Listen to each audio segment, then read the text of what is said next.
SCP-287, Clark's third favorite sword. Object Class, Safe. Special Containment Procedures. SCP-287 is stored in a climate-controlled secure locker in Site-22, in order to prevent additional deterioration. At this time, no additional testing is required, but may be approved by Dr. Sigurd Olafsson. Sources of electricity are to be kept away from SCP-287's locker at all times. If testing with SCP-287 is required, insulated gloves are to be worn to prevent accidental discharge into the hilt. SCP-287-1's remains are to be kept in storage until further notice. Research requests for SCP-287-1 can be routed to Dr. Zarshan and are restricted to Level 4 personnel or Level 2 personnel from the Exobiology Department. Description: SCP-287 is a Viking arming sword, measuring 78 cm from pommel to tip, and weighing 1077 grams. SCP-287 is in a state of significant decay due to exposure to outside element for anywhere from 900 to 1100 years. SCP-287 was found in data expunged, Iceland, alongside several written records. See Discovery Log. SCP-287 is comprised primarily of iron, with several potentially anomalous components incorporated into its structure. Several of these materials have been detected by Foundation probes traveling within extrasolar regions of our galaxy, as well as probes which redacted. Carbon dating has placed SCP-287's creation to around the early 10th century CE. Samples of exoplanetary metals and materials have proven to be more difficult to date, and analysis is ongoing.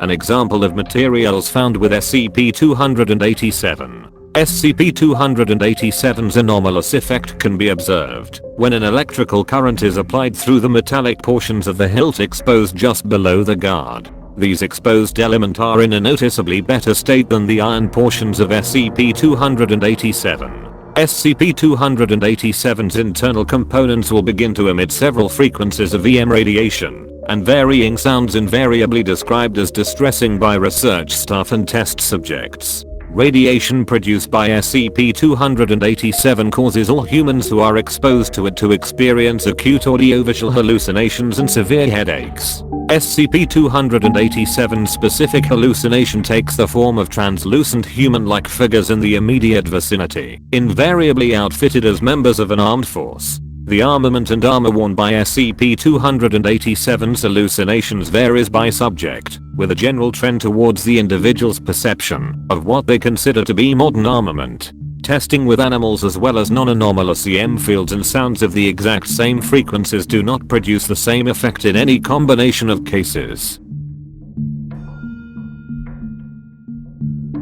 Higher amperage currents have increased this effect to a maximum of 437 individual hallucinations. See document R27-287 for specific amperage/count levels.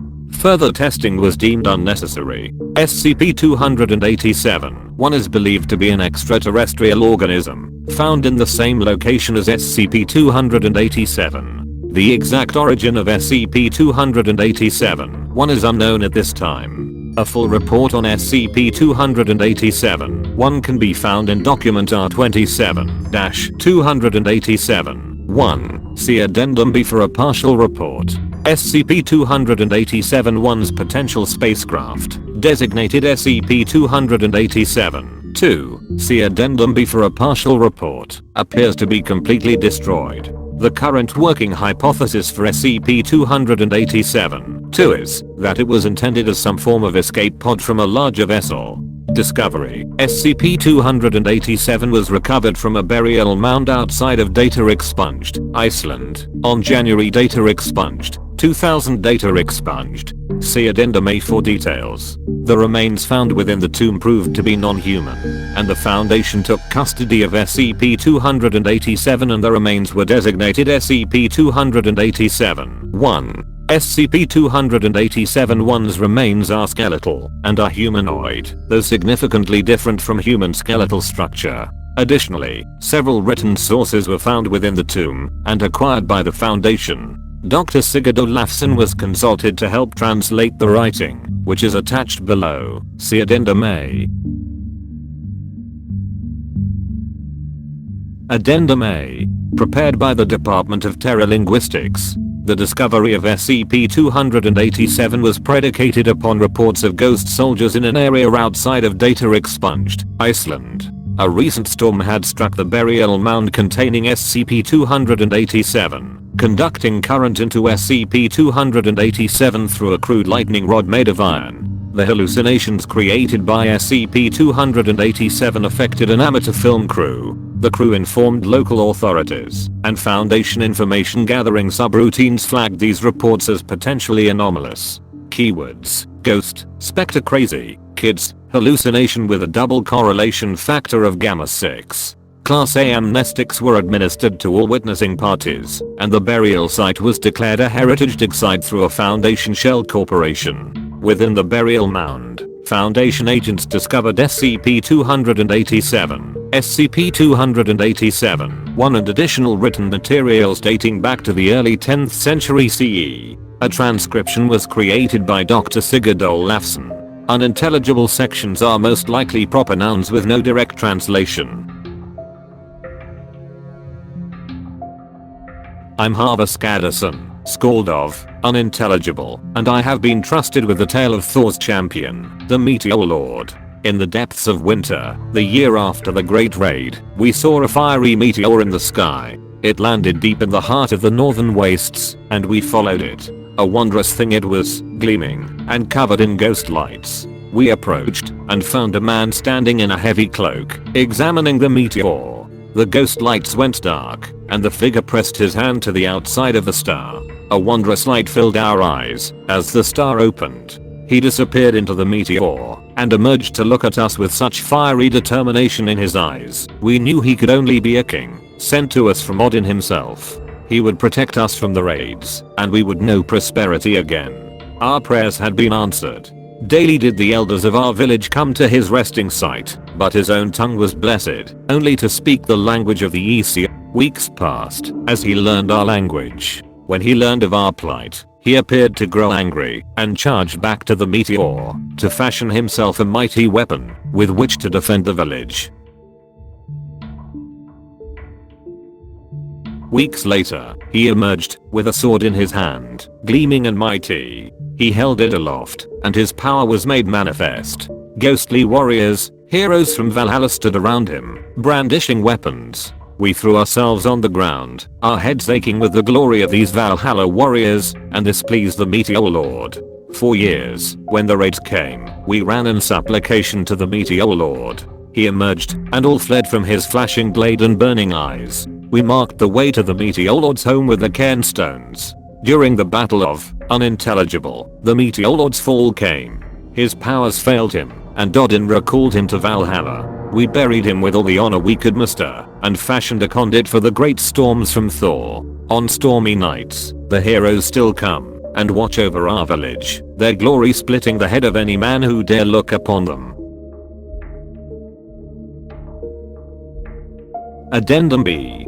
Prepared by the Department of Exolinguistics.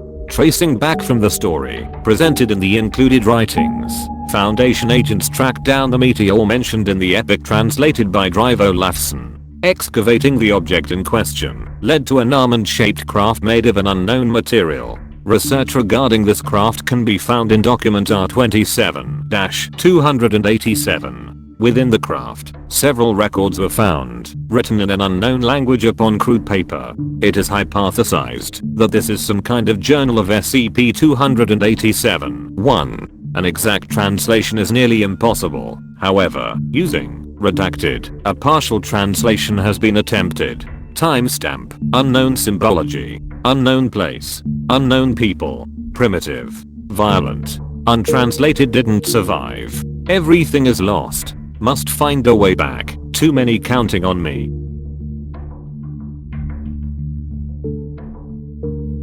Timestamp: unknown symbology, theorized to be several days later. They found me. Managed to put together untranslated hood.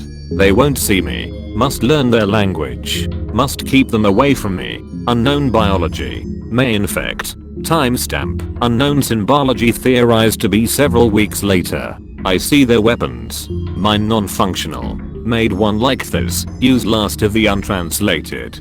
Tuned to alien brain chemistry. Hope it scares them off. Not sure how much longer I can work on untranslated. Not having. Most likely a proper noun. Nearby is unbearable. Dying. Breaking. Timestamp. Unknown symbology. Unknown time. They came back. I use the weapon. Scares them. Untranslated almost done. May be able to leave. Down to 16. Cells. Items. Spheres.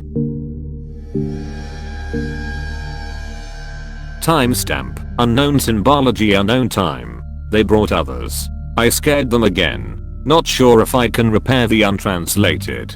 Thought I had enough. Close street match was a chemical formula matching SCP-148. Used most likely a proper nouns. Necklace. Still not enough. Timestamp. Unknown symbology theorized to be several years later. Won't stop coming. Only one. Cells. Items. Spheres left. Time running out. Power nearly gone. I can't repair untranslated.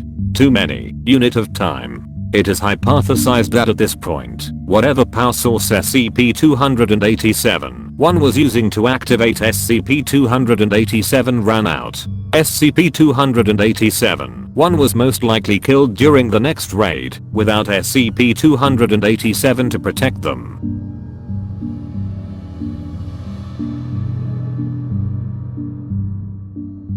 End of file.